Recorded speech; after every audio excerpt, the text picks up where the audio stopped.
Welcome back to the Black Table here on the Black Star Network. I'm your regular host, Greg Carr, and we are gathered today, as we are every week, to discuss issues of particular concern to African people and to others fighting to build a better society. We gather here at the Black Table across a range of topics and issues and a range of guests. And as we know, regular viewers will know, and new viewers will learn, we entertain every topic that we can think of. We have all our regular convenings. But one of the things that we take particular responsibility for engendering and convening is conversations with our elders. And we've seen a range of them across our first year as we enter our second year. And this Black Table, we are really honored to have one of our most important and influential elders in our African global community, Richard Mariba Kelsey, Dr. Kelsey, Baba Mariba. He is an author, he is an educator, he is an institution builder, a transformer. He has worked professionally as a psychologist, as a clinical counselor, and has had so many other roles in life. One of his roles is as an author. We're gathered today on the occasion of the recent publication of his latest book, Strengthening African-Centered Organizations, 11 Keys. And he'll be talking to us today about a range of topics, including some of the things that are particular concern to him as he enters his 98th year. That's right. Don't get it twisted. We are happy to have joining us here at the Black Table today, Dr.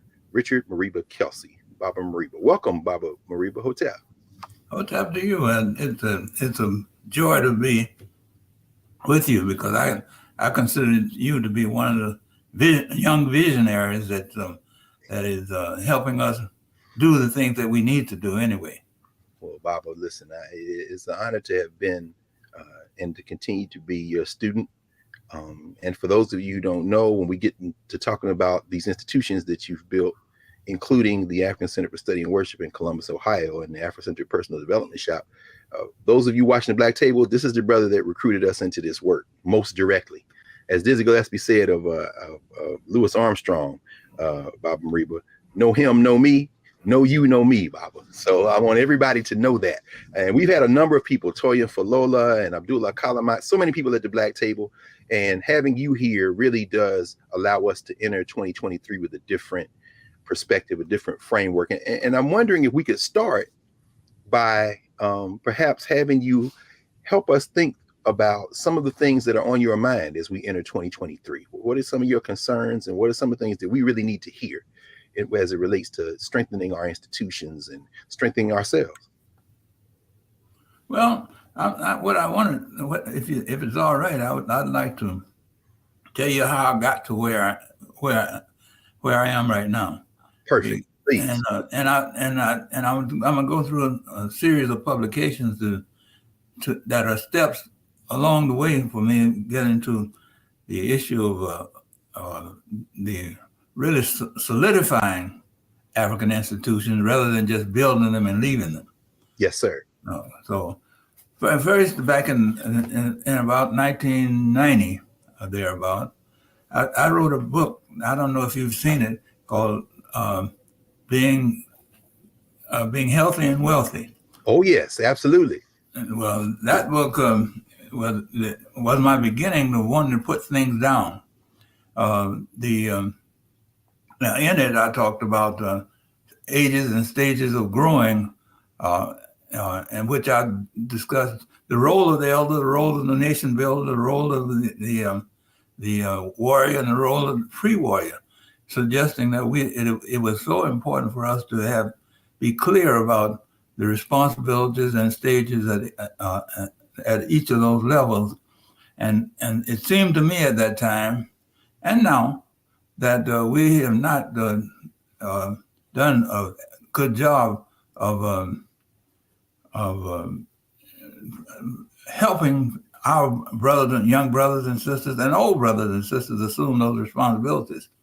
To give you a good example, just last week there was a young man who came to a meeting that I was in, and he was probably from the street, but I had talked to him before, and he came and said that he didn't think the group would listen to young people. That's why they were out there. Now I wonder if that's so, if that's so, that's crying. That's crying in the wilderness, and it's so important for us to respond to that. So this book, I thought back then would have helped in resolving the issue that he brought to us. Then later I wrote So You Want Liberation. Yes. Yes. And in this book I discussed the issue of how you go through, how I went through a conversion from being a Negro to maybe an imperfect African, but at least getting close to being an African. Yes, and by African you mean a person of African descent who has a certain consciousness, huh? So right. in on the continent, it's interesting because I know you're going to talk about in a minute this 3-volume work that you did, grounded in the community you were born and raised in, the Pittsburgh A Sense of Community series of interviews and discussions. As you're talking, I'm thinking about how you talked about intergenerational wisdom and how it has to be passed on, because even as the young brother approached you all, and I suspect, was this a young brother who happened to be in the Pittsburgh community that you? No, he was born and reared there in the Pittsburgh community. Okay, well, the reason I ask you that, Bob, is because in that 3-volume work on Pittsburgh that you've done, you kind of help outline through interviews and discussion with elders and community members the fact that we had some of these communities. And you talk about how it's important, particularly for our young people, for all of us, to remember that we're not starting from scratch. So I didn't want to interrupt you, but I just wanted to ask you about that in terms of your foundations and upbringing and how that plays into these values that you are certainly imploring us to revisit, but certainly saying that we're not starting from scratch when we do. I'm glad you stopped me on that point, because maybe I wouldn't have made it clear. But certainly, we had communities that did the job, and sometimes we allow others to describe those communities for us, and they never put the fact that they were healthy communities. They almost never. They always portray them as being something that's 3/5. Go back to that 3/5, referring to us now as a community incomplete, incompletely human. So I went to Pittsburgh, came back to Pittsburgh in 2010. Oh, and we should remind, because we got a global audience, as we know, that Pittsburgh community is a community in Atlanta, Georgia. You're a Georgian by birth. I just want to make that, because people may be thinking we talking about Pittsburgh, Pennsylvania. I know you'll make the point, but I wanted to make sure we got that in. Yeah, well, that's about a 9/10 square mile. Wow. In Pittsburgh. Pittsburgh is. And so it's not a huge geographic area, but what was unique about it is that it was 99.9% Black. There were to my knowledge, there was only 2 blocks, 3 blocks, where there were any white people at all. And yet, everybody felt protected. Everybody felt like they could have some kind of hustle that you might call a job, almost no unemployment, even if it was just going to the store for people to bring back their groceries. And there was doctors, there was cab stand, there was beauty parlors. In fact, the beauty parlors and the barbershops are really the what I call them communication centers, where people really talked about the issues that were going on in the community. Now, they may not talk about them as eloquently as we have learned to talk, but their talk was direct and meaningful. So when I came back to Atlanta, I decided that it was important to put that down, and I didn't want to put it down just myself. I could have written something, but I believe that it's very necessary to let people tell their own story. And so that's what I proceeded on. And so I wrote 3 little volumes that I want to talk about the content. But I just tell you the first one, which was about the Pittsburgh neighborhood, had to do with individual interviews, where I got people who had been in Pittsburgh at least 20 to 50 years to talk about Pittsburgh. The outcome of that was that I learned that, well, I knew, but they brought it to my attention that the church, that were churches that had influence in the lives of Pittsburgh. Now, the churches were not just like we think about them today, Holy Ghost and so forth. The churches were, in many cases, were community centers. In fact, the church that I went to had a preschool and had a kindergarten. It had boys' clubs and it had girls' clubs and all those things within that church. And you're talking about the 1930s when you were raised, because you were born. That's right. So I'm just saying that, but I didn't see any place where people were putting those types of things down so that we could even look back and decide how we can become healthy again. Sometimes we talk about becoming healthy as it relates to other people. Well, I want to respect the other people. That's fine. Respect them. But don't say that that's what we are. Let's declare what we are for ourselves. So I went back and I decided that I'd do for churches. I said, let's do a book on churches in Pittsburgh. Quite to my surprise, when I started to do this, somebody said that there are 51 churches. Now I remember I'm talking about a 9/10 square mile or something like that. Less than 1 square mile. How many about? They told me. I'm telling you, the community now. Yeah. I'm aware of the fact that some of them might have been house churches, might have been, first one thing and then the other. But when I got down to it, I could only find about I think it was 38 or 40. So I interviewed about 17 of those, and to tell the story, to tell their stories, and I recorded those stories. Then less people think that the family wasn't intact. I decided to interview families, and I don't remember now how many. Now, let me just take a look. I don't remember how many families, but let's just say I interviewed about 20 families to tell the story of how they were reared and what the issues were in Pittsburgh.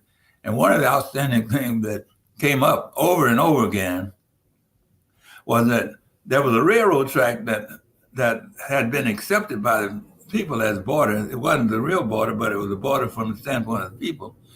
And even the dating, if you came across that line and you weren't straight, then they might send you back. That community took care of its own. You had to have the right care. There were rules and regulations that would. I'll give you another example. My mother was walking on a street. I'll name the street McDaniel Street, and there were some guys who were shooting dice, and they were down and as the dice game go, and as she approached them, they all stood up. Hi, Miss Kelsey. Hi, Miss Kelsey.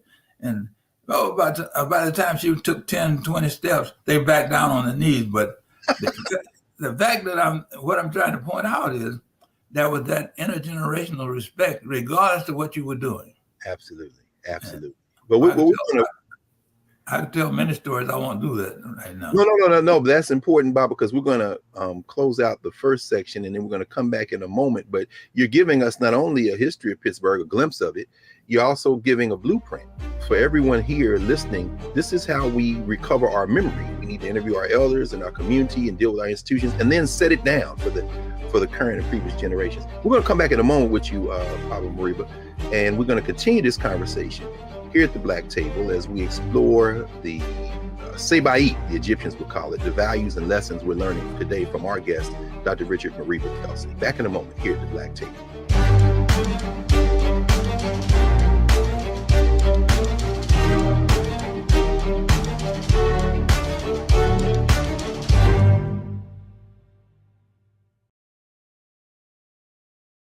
Black Star Network is here.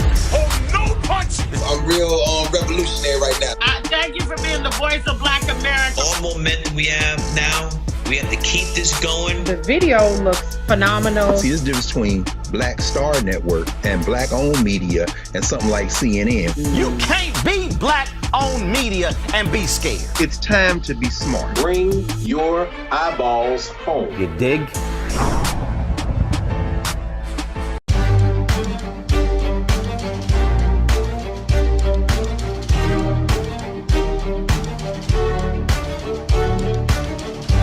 Welcome back to the Black Table here on the Black Star Network. I'm your regular host, Greg Carr, joined today by Dr. Richard Mariba Kelsey, Baba Mariba.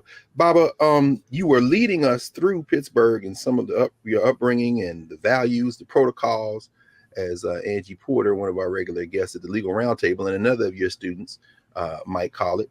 You know, out of that upbringing, your mother, of course, you mentioned, an educator, your father, and a builder himself, you decided that you wanted to enter the trades. Is that right? Or somewhere around 11th grade?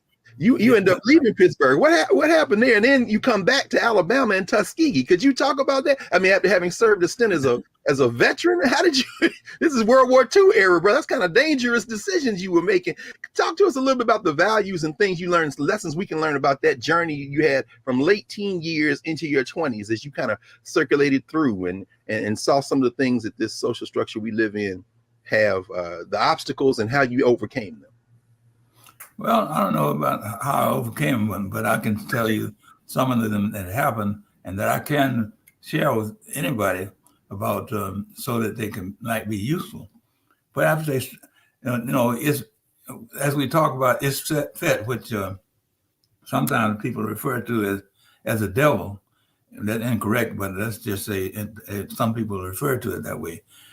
I'd like to put some of those obstacles as being Isfet and which we should use to stimulate us to grow. So I'm going to say, and because you probably know that one of my issues is time out for talking about white supremacy and glorifying it. Yes, sir. By talking about it, and then begin to talk about how we can become powerful again, and build on that rather than continue the discourse, the major discourse across this country, dealing with white supremacy and how bad that is. I say put it in the garbage can, to hell with it.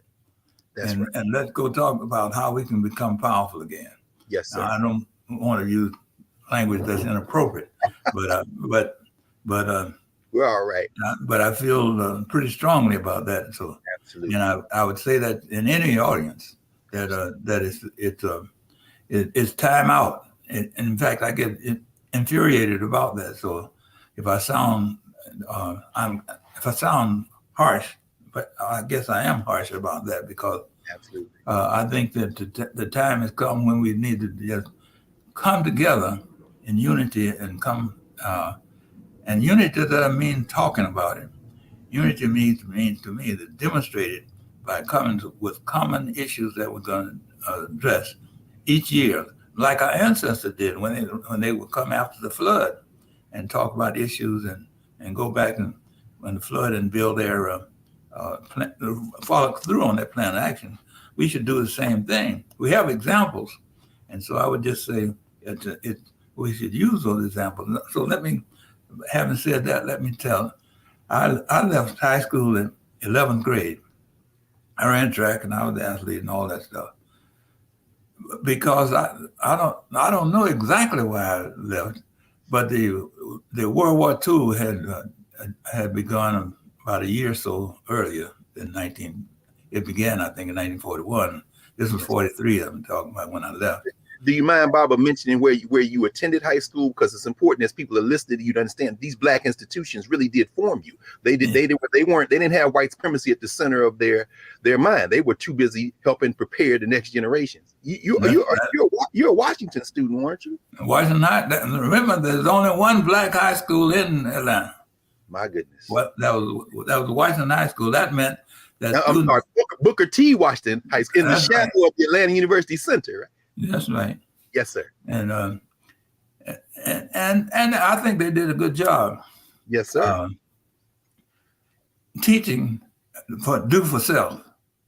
Yes, sir. And so one of the things that occurred to me, I didn't like the idea of my parents having to struggle to pay for anything for me. So I began to want to purchase my own clothes and do all those things. So I found ways of doing that, ranging from delivering drugs from pharmaceuticals on a bicycle from drugstores to delivering food for grocery stores, pushing carts with coal and all those kind of things. But in the 11th grade, Roosevelt had this NYA, National Youth Administration, because they needed workers in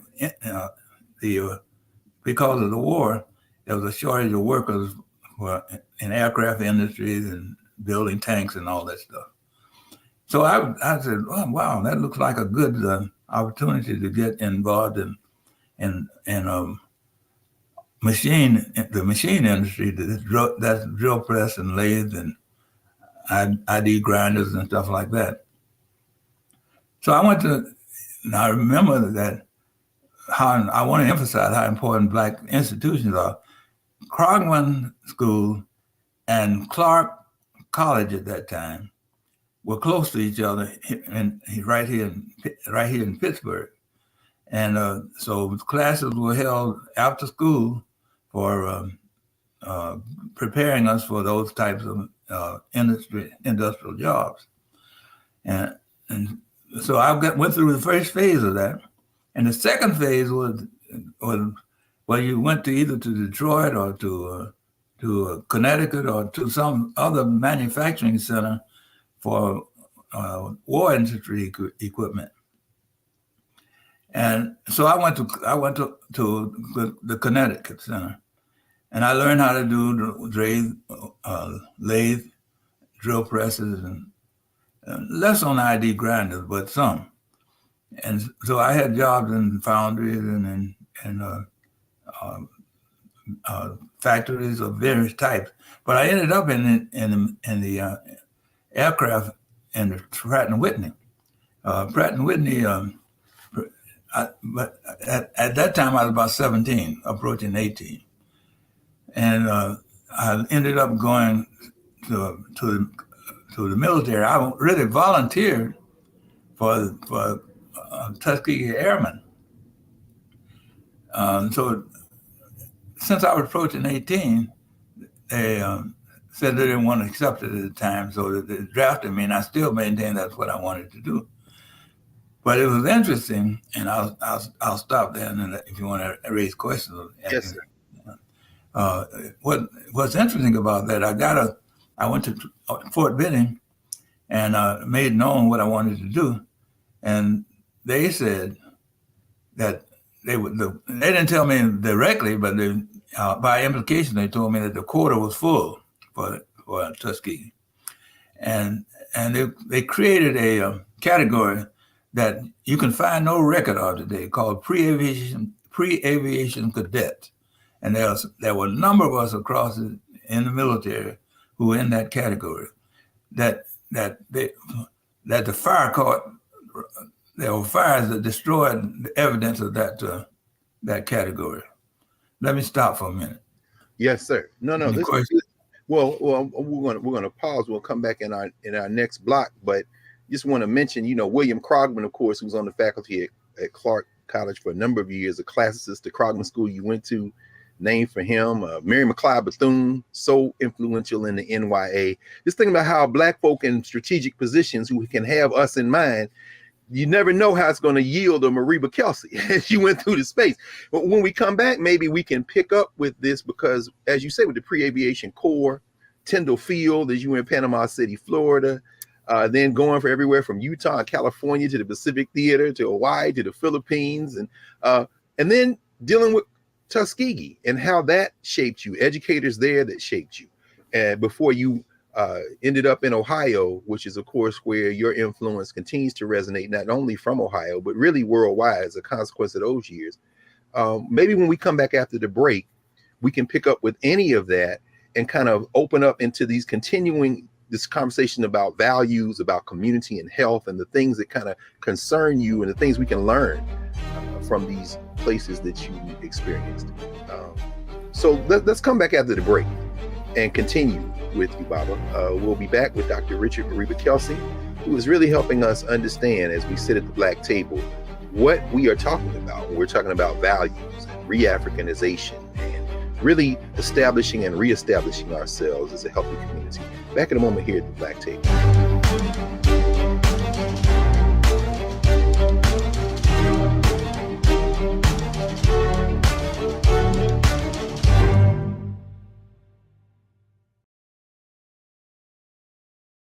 Don't you think it's time to get wealthy?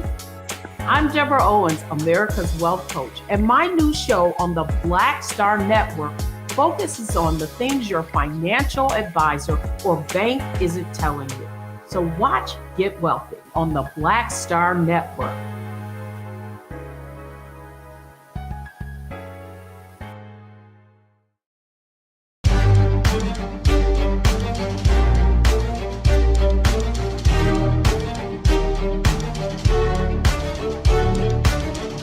Welcome back to the Black Table here on the Black Star Network. Remember to support the Black Star Network. You can join the Bring the Funk fan club. We definitely need you to do that. We've pushed past a great number at the end of 2022, and we want you to subscribe. Remember, if we have just a few of everybody who watches this to subscribe, we'll continue to support this network in ways that allow us to grow. Watch all the shows across the network. Download the Black Star app. And remember, this is your media, and we have to support it. So we're back here with Dr. Richard Marie McKelsey. Barbara, when we left, you kind of grounded us in your beginning of your experience with the military. And as you cycled through that, you ended up at Tuskegee as a student. I think you did an internship at the Atlanta World as an intern, helping them with some of the skills you developed in the military. But ultimately, you may have stayed at the World or going into that as your career, except for the influence of, I think it was 2 educators at Tuskegee. Could you tell us a little bit about, the value of elders and juniors helping, kind of guide us as we move through our journey, and how your years at Tuskegee maybe helped you along that path? Well, I can tell you that, and I don't mind calling their names, Dr. Fuller and Dr. Reed were tremendous men in terms of influencing students. They took the time out after class to talk to you about issues, and I think that they watched each student to learn something about each student, because they came to me. I intended to go to Tuskegee 2 years only. They had a 2-year program, and I was going to come out and become become a printer in the newspaper industry. At the end of the first year, Dr. Reed came to me and said, "Boy, you need to stay here. You need to stay here for 4 years." I told him I don't want to do that. Then he reinforced himself with Dr. Reed, and the 2 of them, Reed and Fuller, then ganged up. I say, and they said to me, "We want you to stay here." And I said, "Well, I'll be behind." They said, "Well, you come to summer school and we'll catch you up." And that was the beginning of my even considering 4-year college. And now, fast forward, I went through successfully and remained pretty good with good grades. And at the end of the 3rd year, there came an opportunity in the post office. At that time, it was called Railway Mail. And so I took the test and I passed it, and they called. And now I really didn't. I didn't have any idea it was going to call so quickly. I thought that I'd have to wait, and by the time I graduated, I'd have a job. So I went to Dr. Reed, and I told him that what had happened, and he said to me, he said, "Boy, take the job and then come back." And that's what I did. And coming back, though, I had been active in some demonstration that occurred in Alabama, some demonstrations that occurred in Alabama prior to the Civil Rights Movement that's never talked about. And by the way, Bob, I just want to interject here. This pairs very well. You were literally there in the era that our friend and brother Brian Jones at the New York Public Library, writes about in his book, The Tuskegee Student Uprising, where he traces from the death of Booker T. Washington all the way through to the 70s and 80s. But he writes about the 40s, and you were literally there. Frederick Patterson was the president at the time. The founder, one of the founders of the United Negro College Fund. But I just wanted to interject that because in the Black Table, those you go back and look at that interview we did with Brian Jones, he's going to fill in some of the background of what you're talking about now. So you're coming back to Tuskegee to finish this degrey. So what happens then, Robert? Well, the dean, wasn't the president. The dean the dean of my college would not accept me because he said that I'd created disturbances. So I think I could afford it. But I decided not to, and I went on because I had a good job. Railway mill at that time was a good paying job and a respectable job. Well, in the meantime, I took correspondence courses off and on, and ended up going to Kent State University and Ohio State after I went to Ohio, and that's how I happened to go through the graduate programs. But I always trace back my stimulation to do that to Dr. Reed and Dr. Fuller because they literally took me by the hand and guided me through it. It's critical. That's critical. And in lessons we're learning here about intergenerational work, you're writing about that constantly in your books. How if we're going to develop youth, you've got to include the elders and have conversation and have be open to that. I want to ask you about how those lessons that you learned at home in the Pittsburgh community of Atlanta, at Tuskegee, with these two particular educators, how as you went to Ohio and then are working, I think it was in Cleveland first, how you then applied those lessons in your work as an educator, as a clinical counselor and psychologist. Correct me if I'm wrong, you introduced elementary school level counseling, I think in Cleveland, and then was it the state of Ohio recruited you to Columbus to do that for the state, making it maybe only the second state in the country that actually, why was it important to have counseling at the elementary school level? I'm sure you had Black children in mind in particular. Yeah, I did. In fact, that's where I was working in the health community when I left. It became, I reflect on my own background. Yes, sir. All along the way, Gideon, there was, I don't remember his name, a guy in the NYA program. Then there was men at Kent State, one of the men at Kent State, all who influenced me. Now, it's funny because I couldn't articulate that for a long time about how that generation helped paid off for me.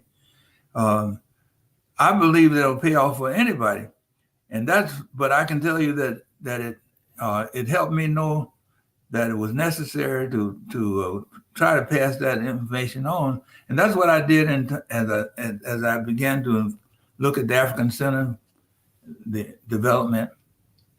Now, let me just start by telling us a little bit about the African Center, because I think that's one of the payoffs.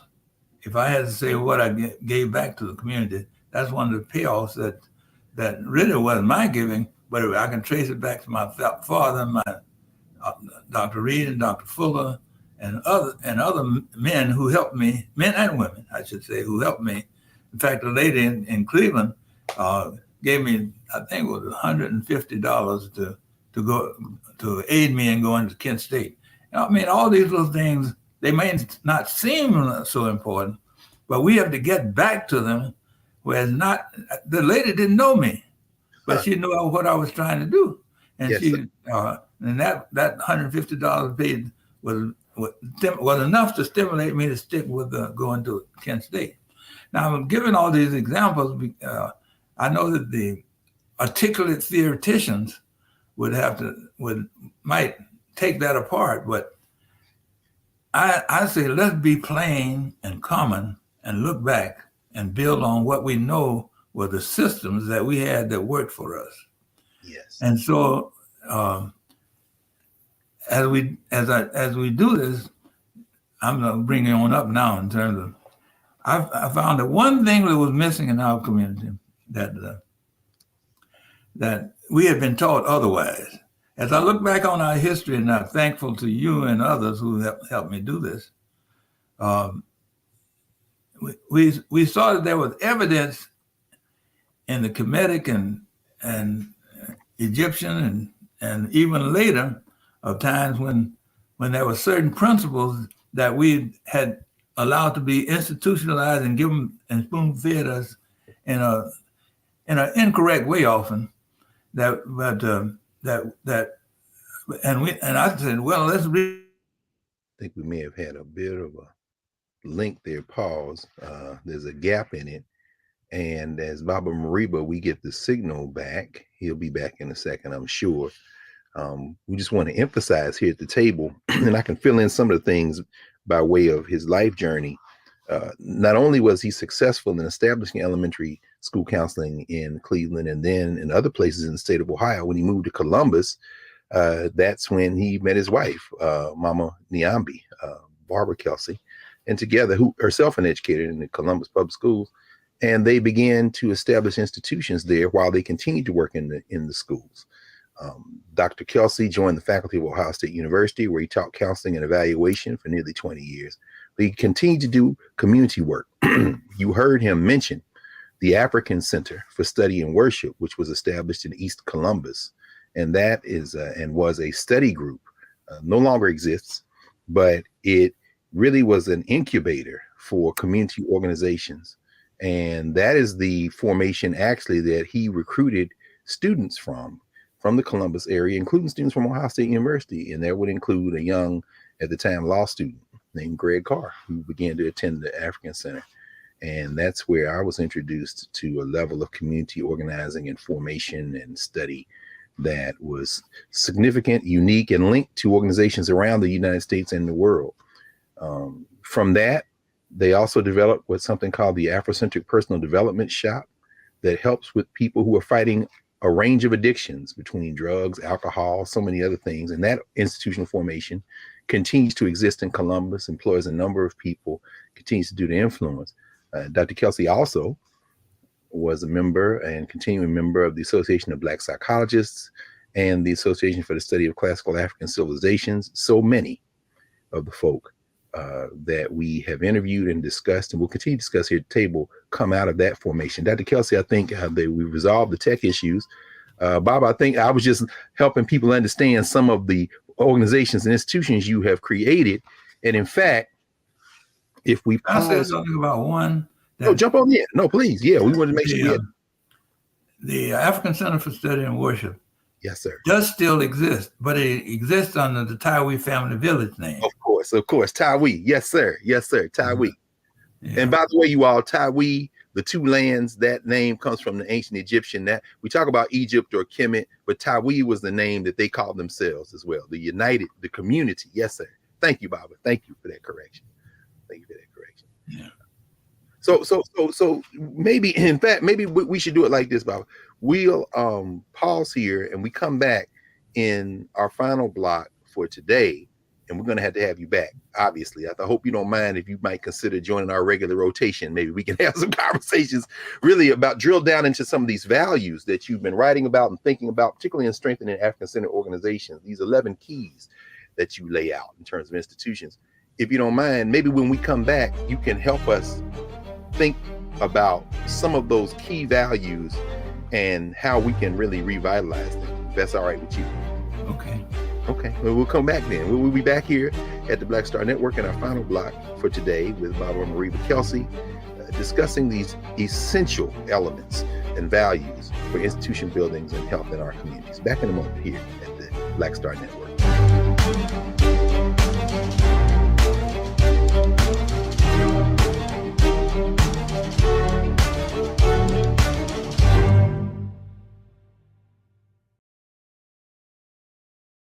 When you talk about blackness and what happens in black culture, we're about covering these things that matter to us, speaking to our issues and concerns. This is a genuine people-powered movement. There's a lot of stuff that we're not getting. you get it and you spread the word. We wish to plead our own cause. Too long have others spoken for us. We cannot tell our own story if we can't pay for it. This is about covering us. Invest in Black-owned media. Your dollars matter. We don't have to keep asking them to cover our stuff. So please support us in what we do, folks. We want to hit 2,000 people, $50 this month, raise $100,000. We're behind 100,000, so we want to hit that. Y'all money makes this possible. Check some money orders. Go to P.O. Box 57196, Washington, D.C. 20037-0196. The Cash App is $RM Unfiltered. PayPal is R Martin Unfiltered. Venmo is RM Unfiltered. Zelle is roland@rolandsmartin.com.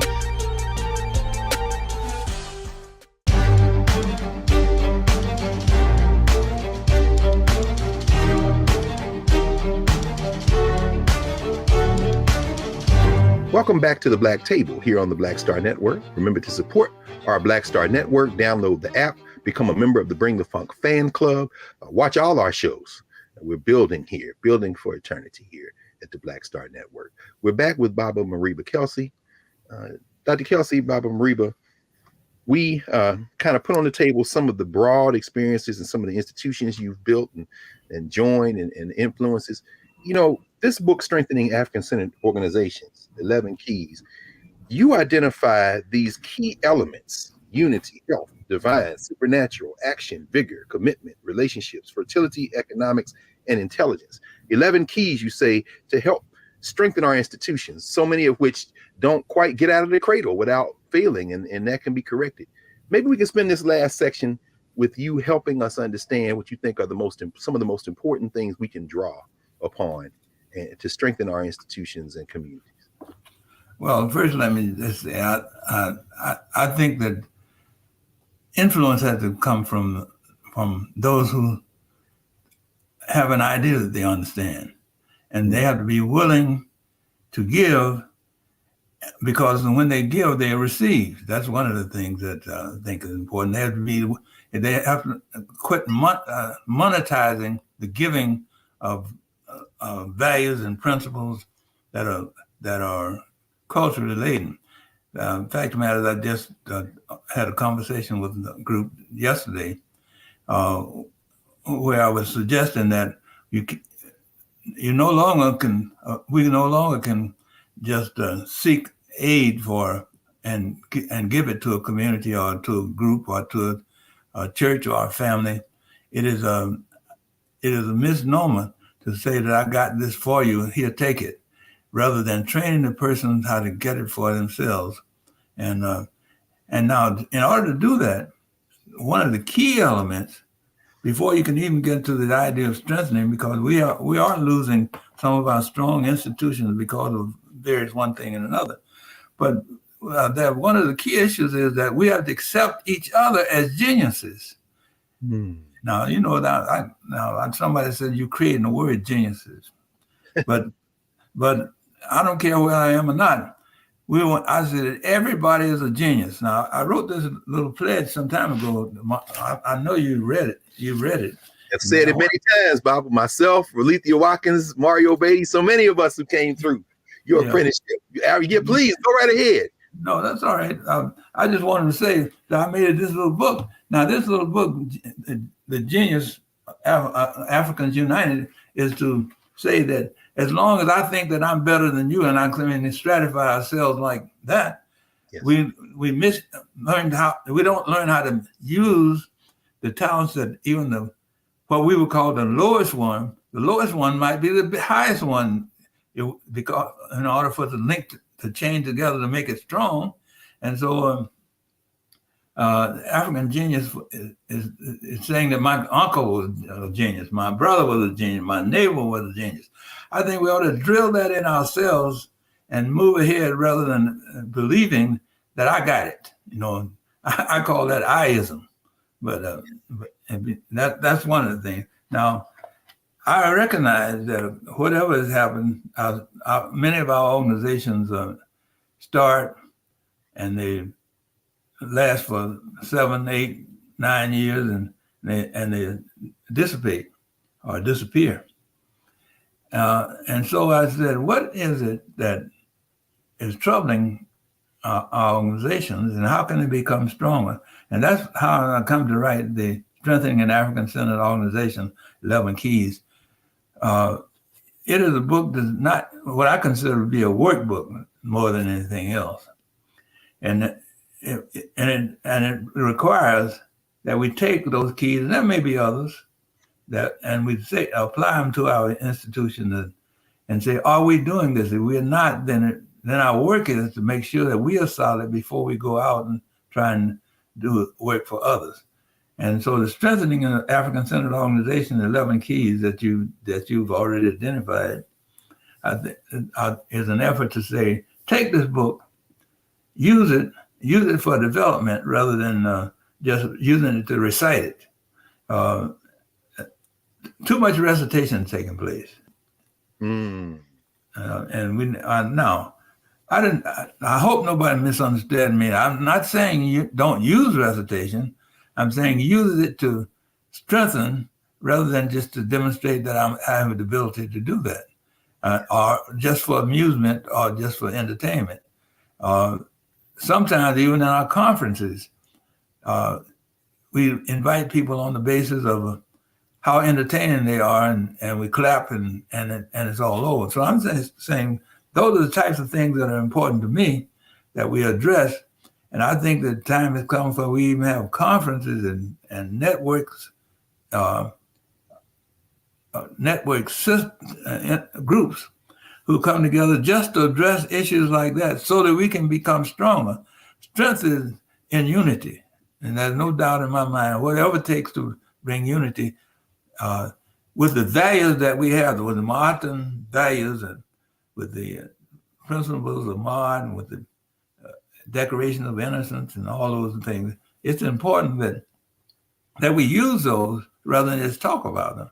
In fact, in many ways, those are examples of how we can apply values that would pass down to us to resolve issues. Now, you may ask, we must know the values first. Yes, sir. So as I wrote this Strengthening an African Center, what I attempted to do was put some of those values down and weave them in both the values that we often say, and weave them into intelligence and other things but at all times the effort was to give credit to the individual as a part of the whole.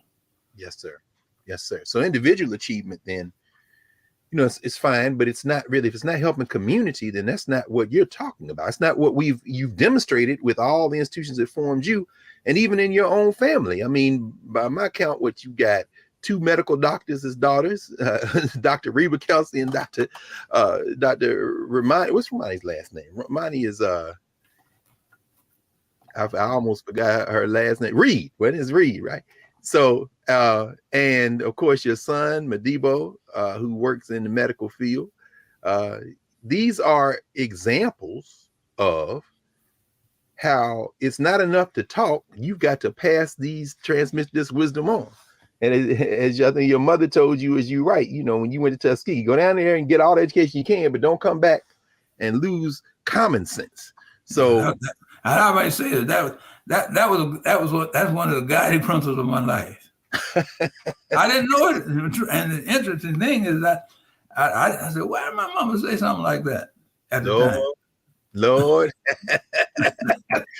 but you discovered, but as you're saying, individual achievement is fine. We have a lot of individuals who have achieved, but collective work, the common goal, how important is it in terms of thinking about healthy Black communities?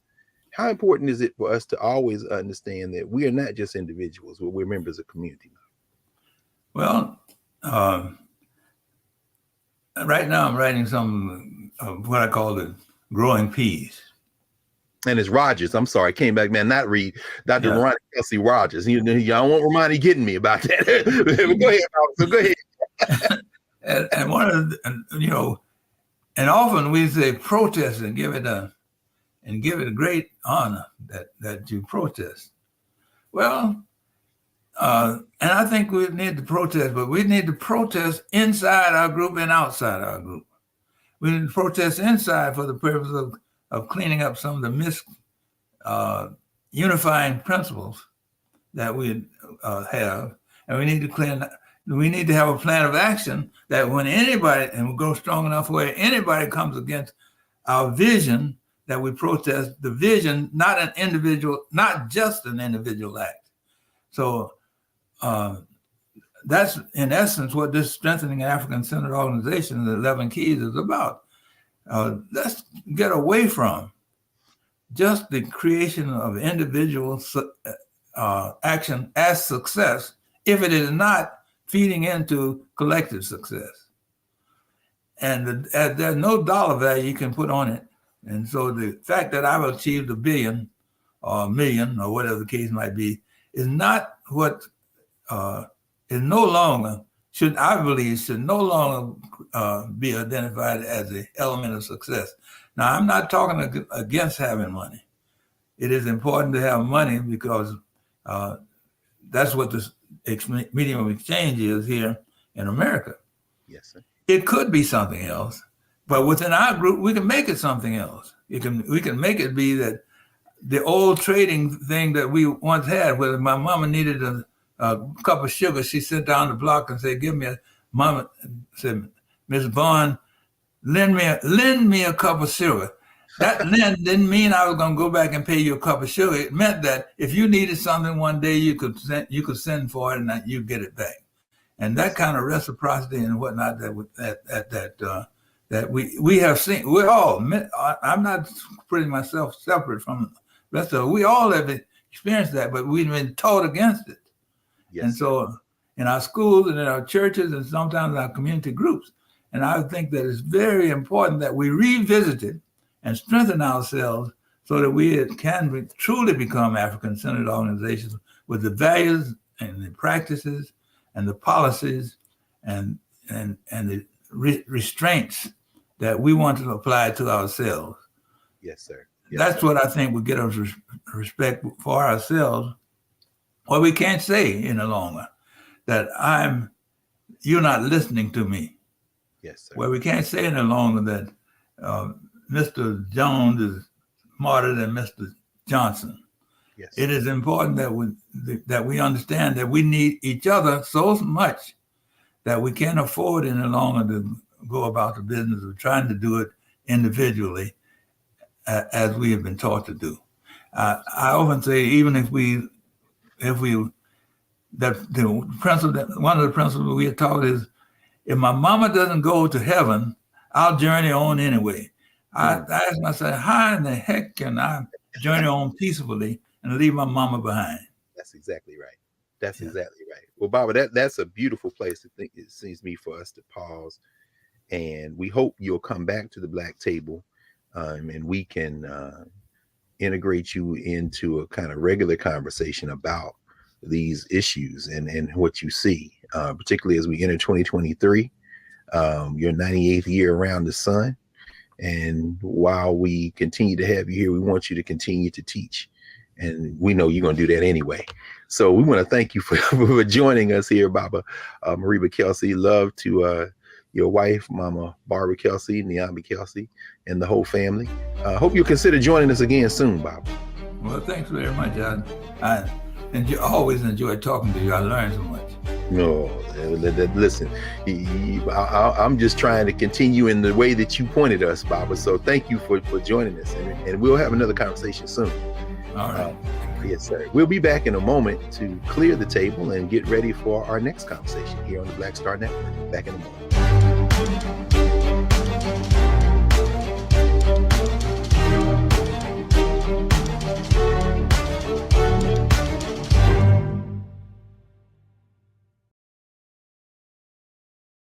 Hatred on the streets, a horrific scene, a white nationalist rally that descended into deadly violence. White people are losing their damn minds. What's your name? angry pro-Trump mob storms the U.S. Capitol. We've seen We're about to see the rise of what I call white minority resistance. We have seen white folks in this country who simply cannot tolerate black folks voting. I think what we're seeing is the inevitable result of violent denial. This is part of American history. Every time that people of color have made progress, whether real or symbolic, there has been what Carol Anderson at Emory University calls white rage as a backlash. This is the rise of the Proud Boys and the Boogaloo Boys. America, there's going to be more of this. Here's all the Proud Boys, guys. This country is getting increasingly racist in its behaviors and its attitudes because of the fear of white people. The fear that they're taking our jobs, they're taking our resources, they're taking our women. This is white fear.